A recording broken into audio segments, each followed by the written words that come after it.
Wyoming Territory, 1881. The wind carried dust across the dry earth as the sun dropped behind the Tetons, and Delaney Kittredge gripped the edge of her porch with white knuckles, watching the road like she had every evening for the past 6 months waiting for someone who was never coming back. Her parents had died of fever when she was 17. Her brother, Everett, had taken what little money they had and gone west to seek work. He promised to send for her. The last letter came half a year ago. Now 21, Delaney was alone on the edge of a scrubland homestead, scraping by on dried beans, well water, and stubbornness. She had never been kissed before, never been held or chosen. The men who came through town saw the tight braid, the patched skirts, the wary eyes, and kept riding. She was used to being passed by. Until that night, it started with a gunshot. Delaney dropped the pail she had just filled from the well. The sharp crack echoed across the land, followed by the distant thunder of hooves. A rider broke through the dusk fast, slumped forward in the saddle, one hand pressed to his side. He was bleeding. Delaney hesitated only a moment before grabbing her rifle from the wall hooks inside. She met him as his horse staggered to a stop near the barn. He slid out of the saddle, barely catching himself as he hit the dirt. "Help me," he said, voice hoarse. "Are they chasing you?" she asked, crouching beside him. "Not anymore," he muttered before going limp. She dragged him, half-conscious, into the cabin and laid him on the narrow bed. With trembling hands, she unbuttoned his blood-soaked shirt. The wound was clean through his side, painful but not fatal. She boiled water, stitched what she could, and pressed whiskey to his lips. He swallowed, then passed out again. He did not wake until morning. His boots were off, shirt folded beside the bed, dark hair damp with sweat. His eyes opened slowly, green, sharp, and confused. "You stitched me?" he asked, voice rough. "You were bleeding all over my porch," she said. He tried to sit up, winced, and leaned back. "I am in your debt, miss." "Kittredge, Delaney Kittredge," he nodded. "Xalvador Lorne." That name did not sound like it belonged to a cattle rustler or a drifter. He looked like a cowboy, spurs, saddle-worn jeans, the kind of grit that only came from long rides and hard land, but his voice was educated. Soft, even when tired. "I will be gone in a day or two," he said. She nodded, but something in her chest tightened at the thought. He tried to rise again, this time slower. "Your needlework is better than most field doctors I have met." "I learned on pigs," she said, folding her arms. He laughed, then winced. "Good pigs, then." The next few days passed quiet. He slept, and when he was awake, they talked. Small things at first, where she had grown up, why she never left. He told her he had worked cattle in Texas, Arizona, Colorado. He did not say what brought him here or who shot him. She did not ask. On the third morning, she found him outside, splitting wood. "You should not be lifting anything," she said, stepping out with her arms crossed. "I needed the air. You needed bed rest." He looked at her then, really looked. "You been alone long," her throat tightened. "Since I turned 18. He nodded quietly, then handed her a log. "Then let me help while I am here." They worked side by side until dusk. Her hands blistered, but she did not say a word. He caught her watching him once, and she turned fast, cheeks burning. That night she cooked rabbit stew. He cleaned the pot after. "You do not talk much," she said, sitting at the table, her fingers wrapped around a cup of cooled tea. "I talk when there is something worth saying." She met his eyes, and her stomach twisted in that strange, nervous way it did when he was near. "You ever been kissed?" he asked suddenly, his voice low. She froze. "No," he nodded slowly. "That is all right." "Not everyone gets kissed early." "I always thought it would come," she said, her voice quieter now. "Someday I never left, and no one ever stayed."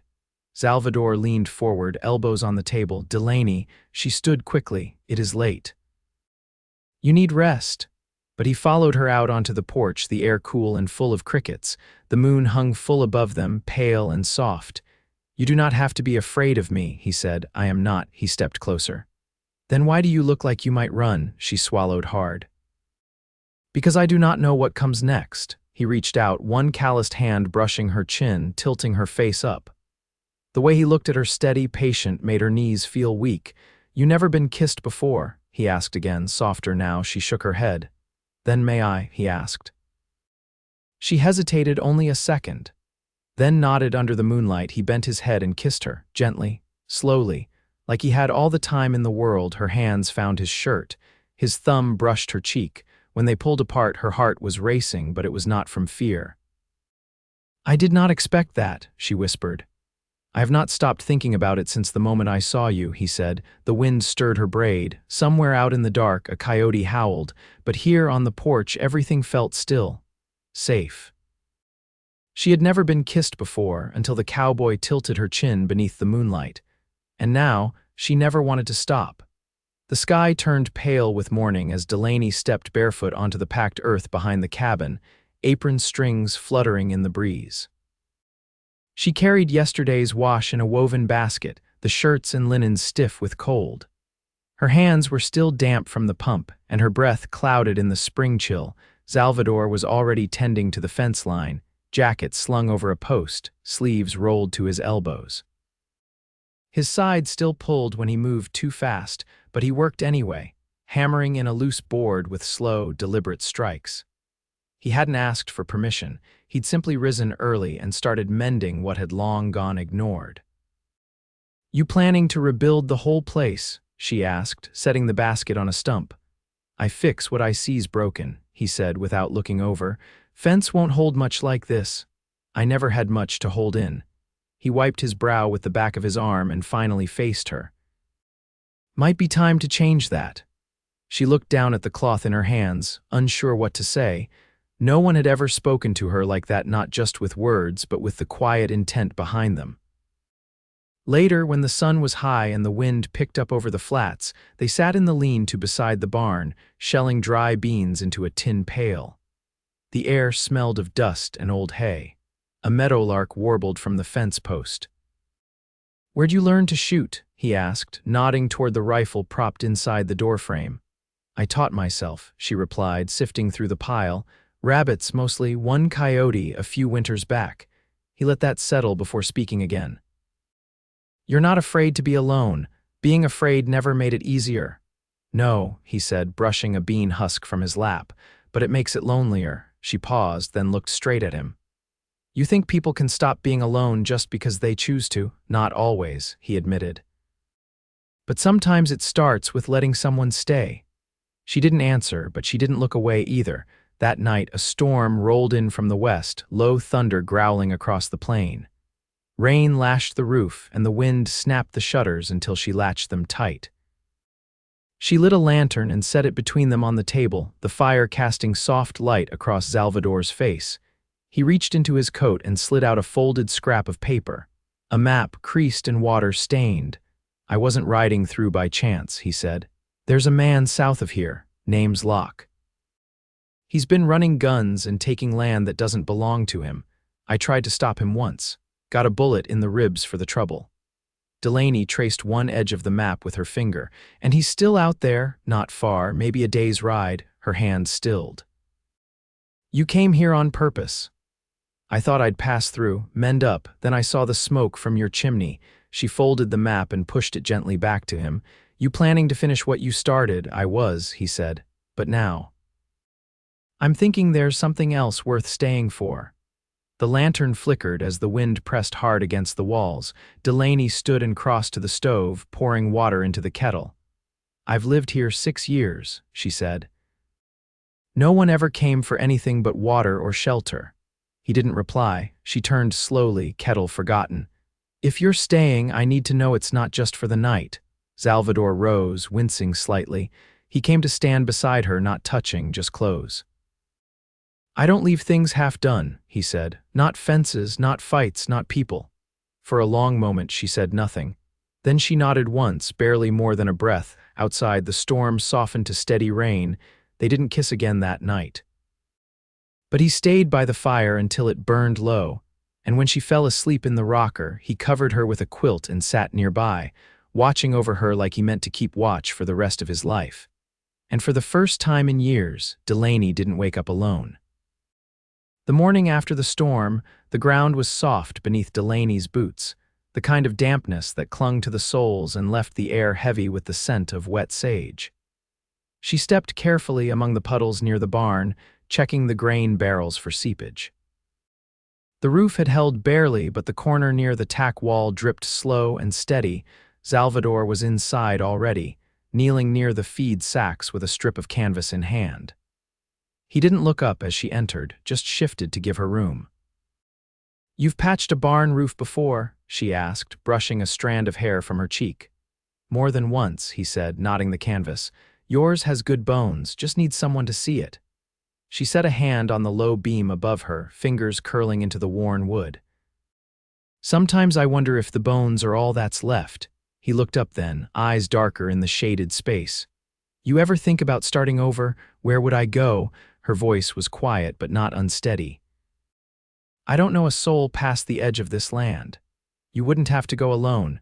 The air between them drew still. She held his gaze, then lowered hers. "What would you be if you weren't chasing men like Locke?" "I used to think I'd open a horse stable," he said. "Somewhere near a river. Raise colts from the start. Keep my hands in honest work." She smiled faintly. "Sounds peaceful." "It does," he said. "More so now than it ever did before." The sky cleared by midday, and they rode west along the ridge, her old mare and his chestnut gelding stepping carefully over the soft ground.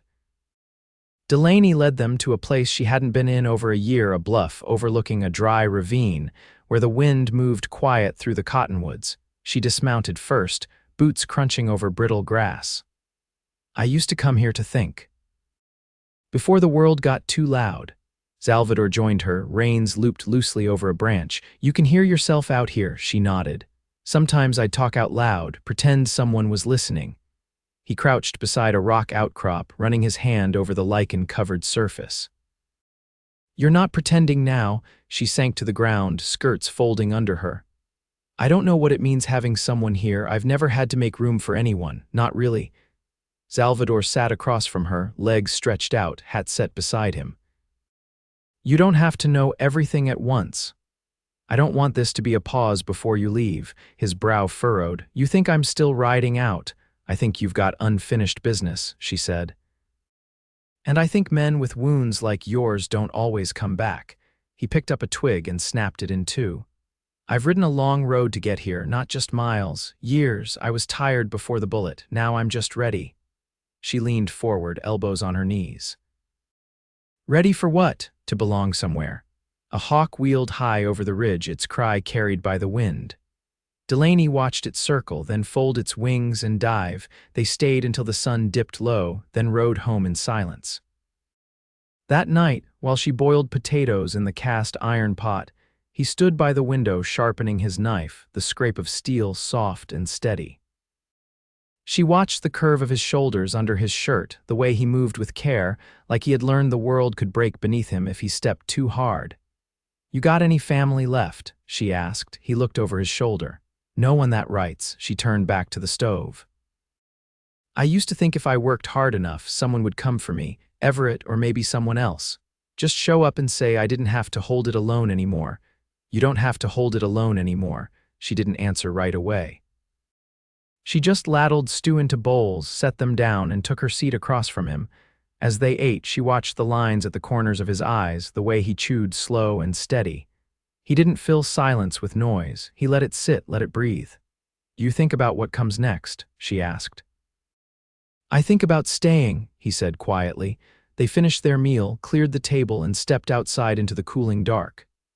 The stars were out, and the air held the scent of damp earth and ash from the morning's fire. He reached for her hand, calloused fingers curling gently around hers. She let him. "I want a life that doesn't start with running," he said, "and I want one that doesn't end with being left behind." They stood beneath the stars, fingers laced, the wind rustling the tall grass. Neither pulled away. She had never been kissed before that night beneath the moonlight. But standing here now, her hand in his, Delaney knew it hadn't been a moment meant to pass. It had been the beginning of something that would hold, something real.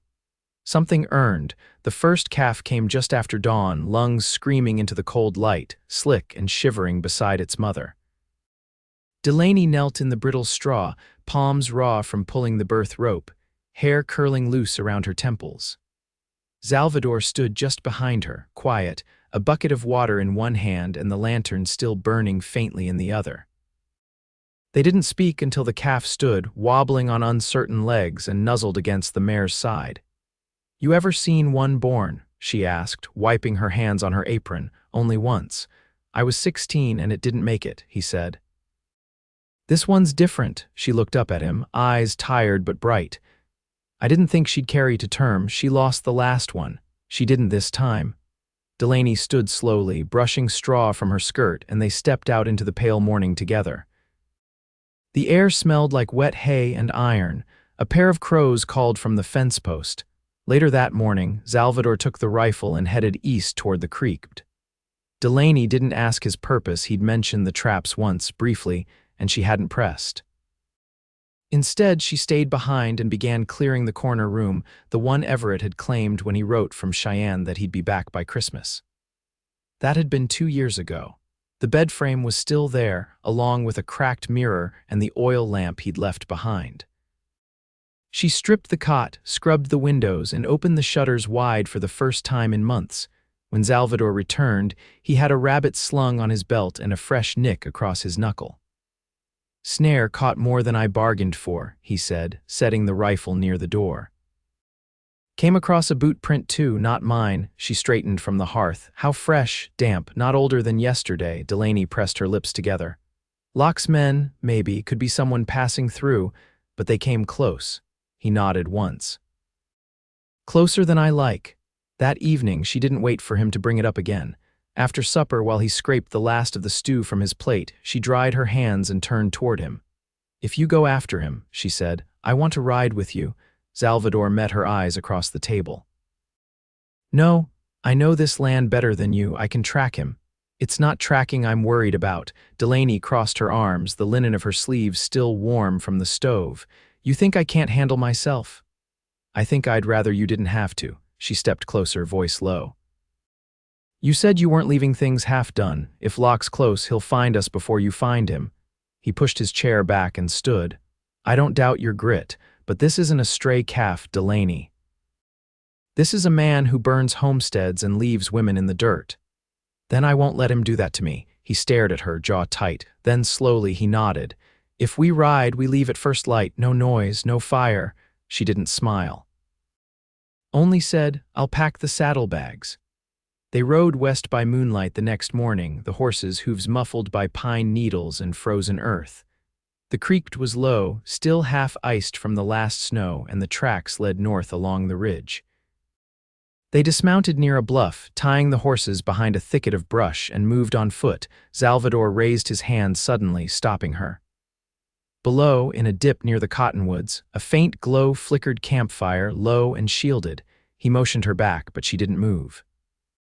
Instead, she reached slowly into her coat and pulled the pistol from her inner pocket. His eyes flicked to it, then to her face, and for a moment something unreadable passed between them. They circled wide, staying low. The fire was small, but enough to see two figures hunched near it. One stood, stepped away from the flames to relieve himself, and turned just enough for the firelight to catch his face. "That's him," Xalvador whispered. Delaney didn't ask how he knew. She could see it in the way his whole body shifted, tighter, quieter. The ambush was clean. 2 shots, one from the rifle, one from her pistol. Locke dropped before he could draw. The other man ran, but Xalvador didn't give chase. They stood in the clearing as the fire crackled between them and the body. Delaney lowered her gun slowly. Her breath came hard in the cold. "He looked younger than I thought. They always do up close." They didn't linger. They buried him shallow beneath the cottonwoods and scattered the fire pit. By the time they rode home, frost had settled along the fence rails and the cabin glowed faint through the branches. That night, she didn't go to her own bed. She stood with him by the hearth as he unbuckled his belt and folded it carefully across the chair. Neither spoke as she reached for his shirt buttons or when he brushed her braid back and kissed the hollow beneath her ear. In bed, there were no promises made aloud, no declarations.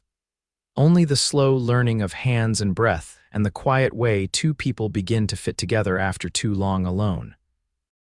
When the fire burned low and the wind pressed soft against the shutters, Delaney lay with her head against his chest, one arm across his ribs. Xalvador's voice came low. "You think your brother's ever coming back?" She didn't answer right away. No. I think if he meant to, he would have come by now. He nodded once, his hand brushing her shoulder. Then I'm staying, he said. She didn't cry, just curled closer, warmer than she'd been in years. Out on the plain, the frost deepened. But inside, beneath the quilt, the cold didn't reach them. And Delaney Kittredge, who had once waited night after night for someone to come, no longer had to wait at all. The thaw came slow, creeping through the ground like a secret. Snow turned to slush, then to mud, and the grass pushed up in thin shoots, pale and unsure. By the first week of April, the river cracked open and ran dark and fast through the valley, carrying winter away in bits of ice and broken limbs. Delaney stood ankle-deep in the garden plot, turning soil with the old iron spade. Her skirt was pinned up at the sides, boots caked in clay. Behind her, Xalvador leaned against the fence, arms folded over the rail, watching the horizon. He hadn't spoken much that morning, though she could feel something working in him, tight and coiled like a rope drawn too taut. She drove the blade in again, twisting it into the earth. You worried he had family, Xalvador didn't answer right away. Then, no one will come for him. Men like Locke don't leave behind anything worth following. She paused, resting her weight on the spade's handle. Still feels like something's waiting. It's just quiet now, he said. You're not used to it yet.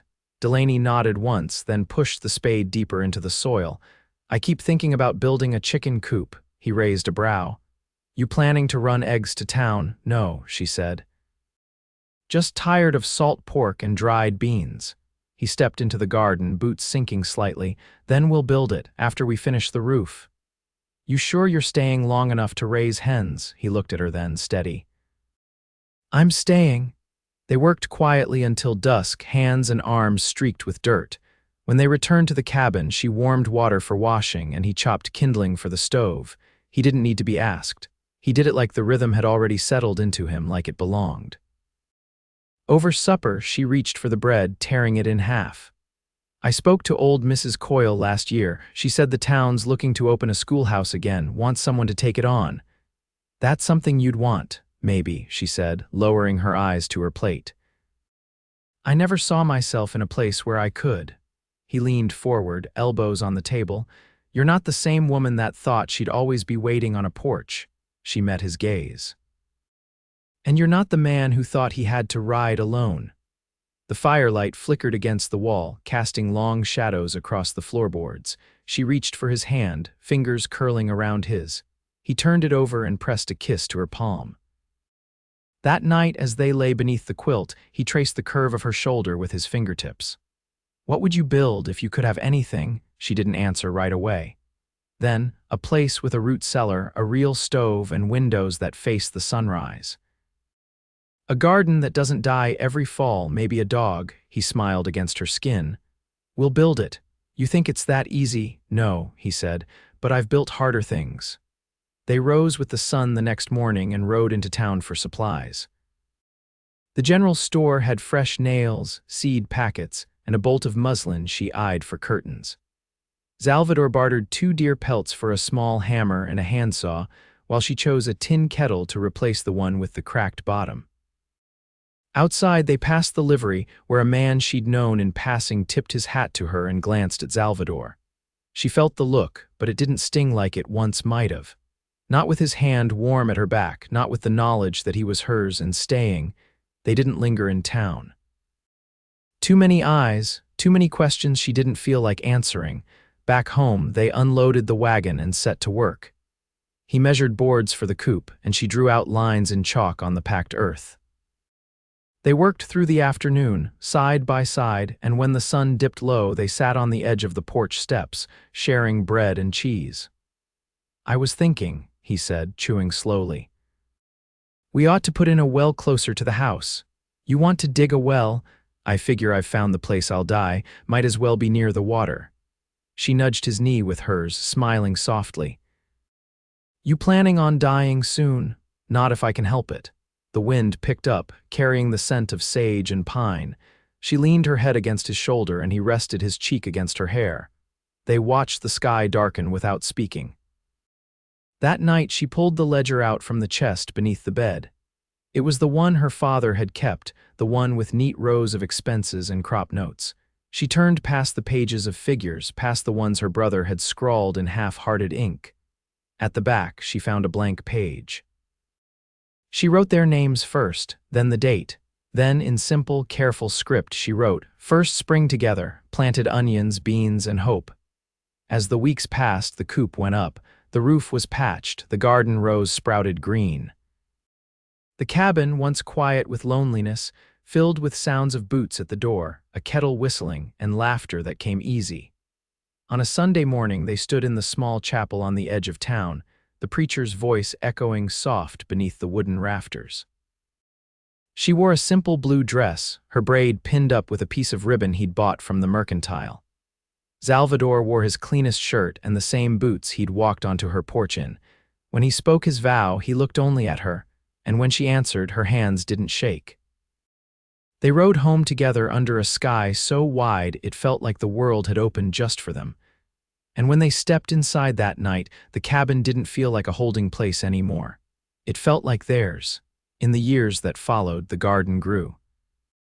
The schoolhouse opened, and Delaney taught reading and arithmetic to ranch children who tracked mud onto the floor and called her Mrs. Lorne.